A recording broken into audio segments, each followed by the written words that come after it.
Welcome back to the channel. Today we're going to be taking a look at the first pay-per-view of the year, UFC 311. Makhachev versus Armen. We're going to be doing the entire card, starting from beginning to the end. You're going to love it. You're going to love it. First up, Tagia Ulanbekov versus Clayton Carpenter. I like Clayton Carpenter. I don't hate Clayton Carpenter. He's a little bit undersized for Ulanbekov. But Ulanbekov, to me, is a little bit of a pull-out merchant. He always seems to get injured when he's matched up with tougher competition. To be fair, some of those are rescheduling. Some of those cancelled bouts are rescheduling. And Clayton Carpenter's the same. He's got a few rescheduled bouts on there. That could be the UFC. It could be anything, to be fair to both fighters. But Ulanbekov does tend to pull out of quite a few fights. So I'm going to pick Clayton Carpenter. I think if he can't stay healthy, Ulanbekov can't stay healthy, then I can't really trust to pick him.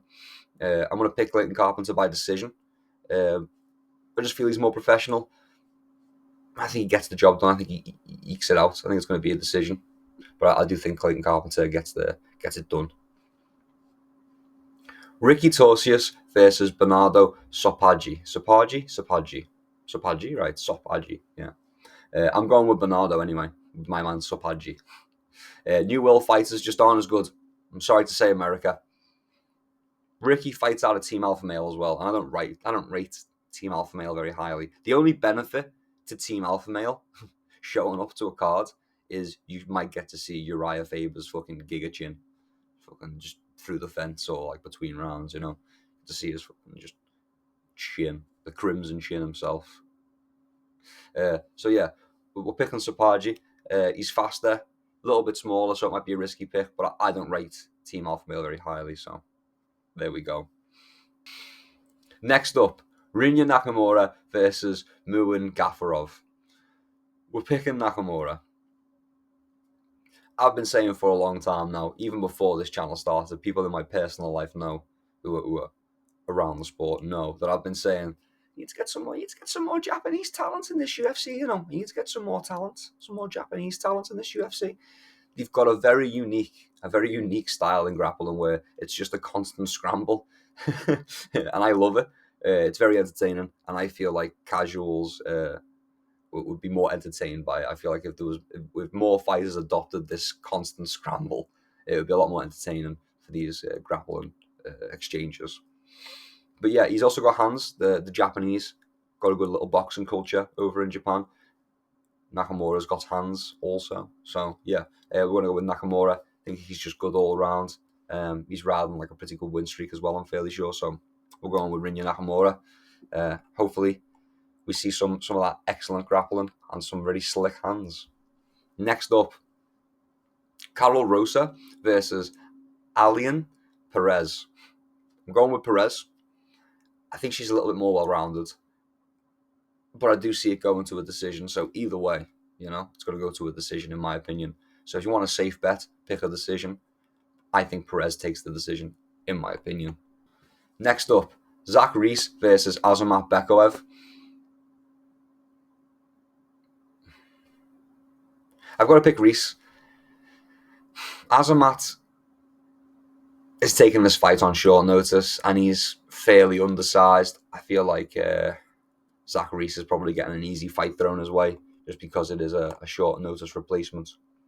Next up, Grant Dawson versus Diego Ferreira. I want to pick Dawson. I think he's physically stronger, and I think that gives him the advantage in more positions. But Ferreira does have knockout power, and he'll throw even when it's not technically correct to throw. He will still throw, and to be honest with you, a lot of the time that's when you get like knockouts, like flash knockouts and stuff. So I want to pick Dawson, acknowledging that in every fight, each fighter has the puncher's chance. So I'm going to go with Dawson. I think he'll be able to control the fight, and I think that's what's more important. So yeah, we're going to go with Grant Dawson. Probably by a decision, to be honest. Sure, why not? Next up, Bogdan Guskov versus Billy Elikana. It's a bit of a mouthful. Guskov wins. Elikhana's good on the regional scenes. He needs more proven. I can't pick him until he has more proven on this bigger scene. So yeah, we're going to go with Guskov. Don't know how it's going to end though. So next up, Jalen Almeida versus Sergey Spivak. I'm picking Jalen Almeida. I don't want to completely disregard Spivak, but I do think Almeida is better in a grappling exchange. The real question is, does Almeida win by submission or by TKO for a good payout? I feel like it's going to be a TKO. I think he's going to try for the submissions. They're not going to come, and then when he starts thwacking on him a little bit, giving him a little hammer fist or two, he's going to be like, oh, you know what? This will be a lot easier of a method to victory in this circumstance because he's so focused on keeping hold of this arm. He's not going to defend these 20 hammer fists, and if he does, then I get the submission. So I think it's going to be a TKO. I think Jelton Almeida TKO over Sergey Spivak. Next up, Peyton Tablet versus Raoni Barcelos. Tablet's the obvious pick.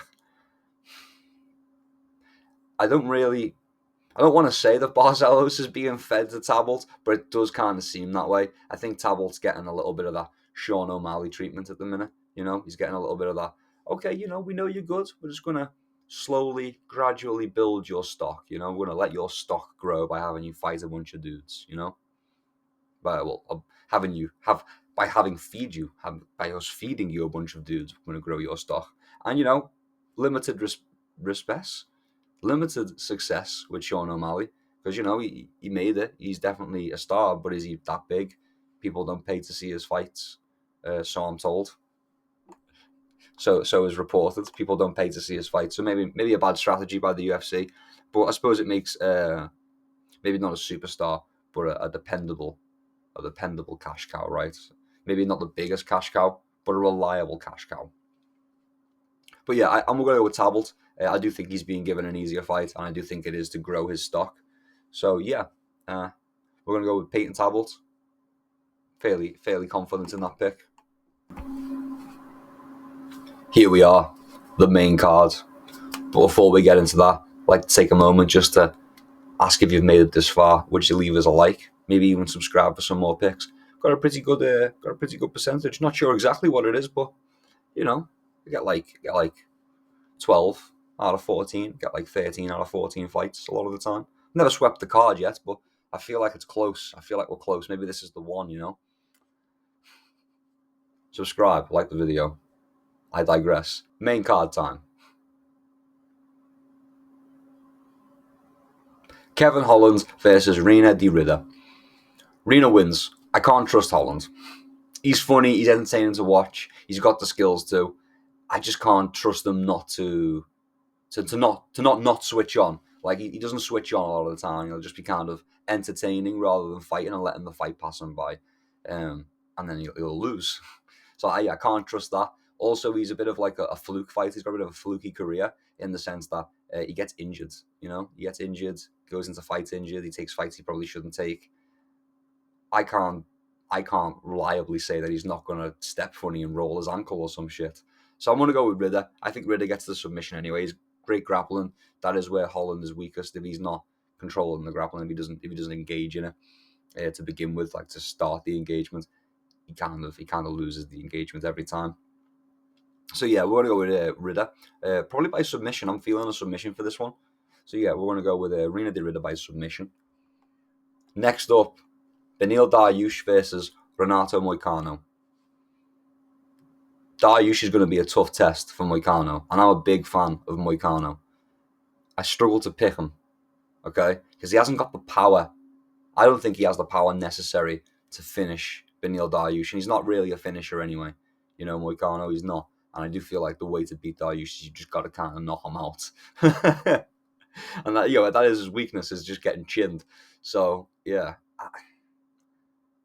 I can see Moik hitting Dariush with like elbows on the ground if he's in top position. I can see in some positions landing some pretty nasty elbows like he did with Benoit Saint-Denis. But I don't think Dariush should be as big of an underdog as he is.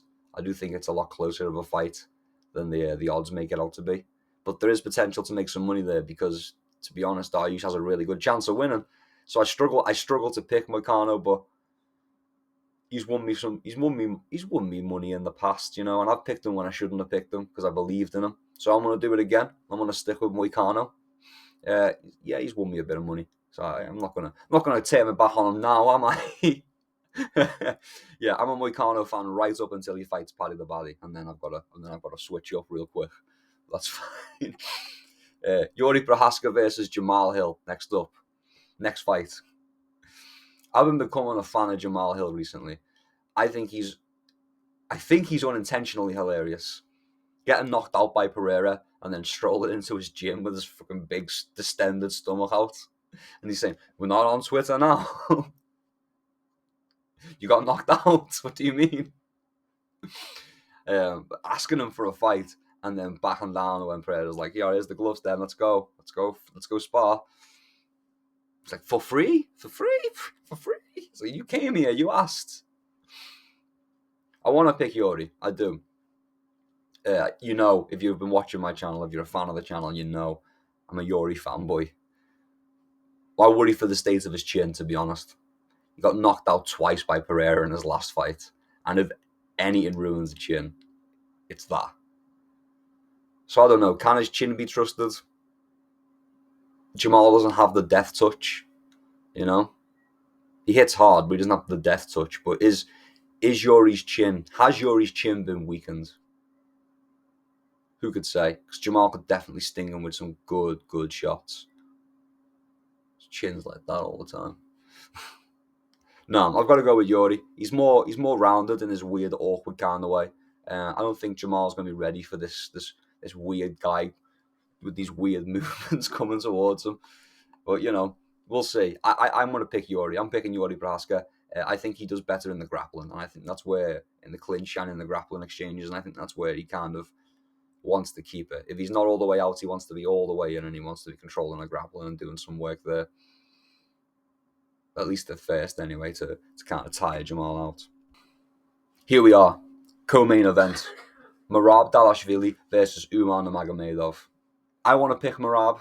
I know everyone sees the name Nurmagomedov and the O of defeats and thinks this is the guy. It's true. He's Khabib's cousin, and he trains. He's in the camp. He's training with Khabib. He's training with Makhachev. He's in the trenches. He's getting the work done, and he's got no defeats. He's a better striker, in my opinion, than both Khabib, obviously, and Makhachev, less obviously, but definitely a better striker than the both of them. I feel like his grappling isn't as good. I think that's where it kind of lets him down a little bit, which is crazy to say because, Dagestani wrestling, right? He's a good wrestler. I just feel like that's the weakest part of his game, which is interesting to say from a guy who trains with Khabib and Islam. I feel like Merab's got the style to beat him though. He's shorter, so it will make it harder for Umar to get to his hips and take him down.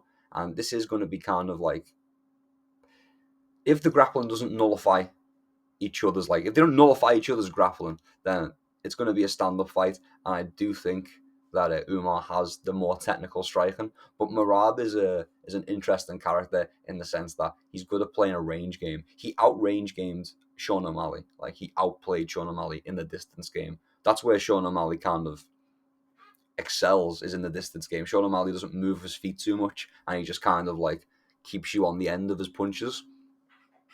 With his punches, he kind of steers you so that you're on the end of his punches. And Merab didn't fall for that. Merab was just like, okay, I'm all the way out, and now I'm all the way in. And so that worked in his favor. So I could see that kind of style paying off against someone like Umar, who's got a more kick-heavy game. But once you get in past those kicks, then what? And Merab is the guy to be all the way out or all the way in. I think Merab's going to surprise everybody in the wrestling as long as he doesn't end up on his back. I think that's the worst position for Merab. That's where he gets finished, right? That's where he's been finished in the past, is when he ends up on his back. He doesn't really do well from his back. That's his weakest position. And Umar definitely has the ability to put him there. Will he, though? Will he? Because Merab doesn't accept it, even though he has been put there before. Also, a point to look at is Umar. A point to look at would be Marab's energy around this fight as well. I'm kind of liking Marab's energy. I'm not a Marab fan, but I'm liking the energy because he's right. Umar has had an easier path to the title than Marab did. Marab had to fight like 4 former champions to get to the title, whereas Umar fought a bunch of no ones and then Corey Sanhagen. Right? It's. I understand where he's coming from. So you know what? I'm picking Marab because fuck that Nepo baby. I'm picking Marab. We don't do nepotism in the UFC. What the fuck? It doesn't work out. Nepotism in the UFC doesn't work. It fucking look at the Usmans. It didn't work. Look at David Adesanya. That man's never coming near a cage to fight. Might watch. Next up, Islam Makhachev versus Armen Sarukian. Islam wins. Armen's good. I know he's in good shape for this fight. He's looking pretty beefy. And it does, you know what? When you're watching it, when you're looking at Armen, you kind of get the feeling the stars are aligning for the upset, and he's going to get the win. He's going to get the underdog win. But I just can't see it happening. I really can't. Makhachev did get low-key exposed, in my opinion, by the hips of stone, Dustin Poirier. The immovable hips of Dustin Poirier. Like, Dustin Poirier swept him. Dustin Poirier swept him like twice and was doing well in the scrambles. That shouldn't be happening, right? Shouldn't be happening. He's got no hips. That's all I'm saying. A hipless Dustin Poirier swept Islam Makhachev. Dustin Poirier is good, but he's got no hips. You shouldn't, if you're Islam Makhachev, you shouldn't be getting swept by a man with no hips, even if he is Dustin Poirier. Just saying. Sticking with my pick, I'm picking Islam. Don't count Armen out. I might play around, but my official pick is Islam. I might play around with my bets, but honestly, I'm picking Islam.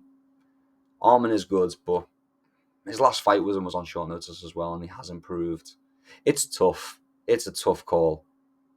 But no, we're going with Islam. We're going with Islam. Yeah, we go with Islam to get those 4 title. That's 4 title defenses. That doesn't happen either. Where everyone stops at 3. Islam Makhachev wins his 4th title defense, makes history in the lightweight division. Islam Makhachev, I think by decision. I think it goes to a decision. I think it's a long, drawn-out fight that gets less entertaining as it goes on, in my opinion. But yeah, Islam Makhachev, I think by a decision. Starts out close, but I think Islam kind of just speeds ahead like in the first fight.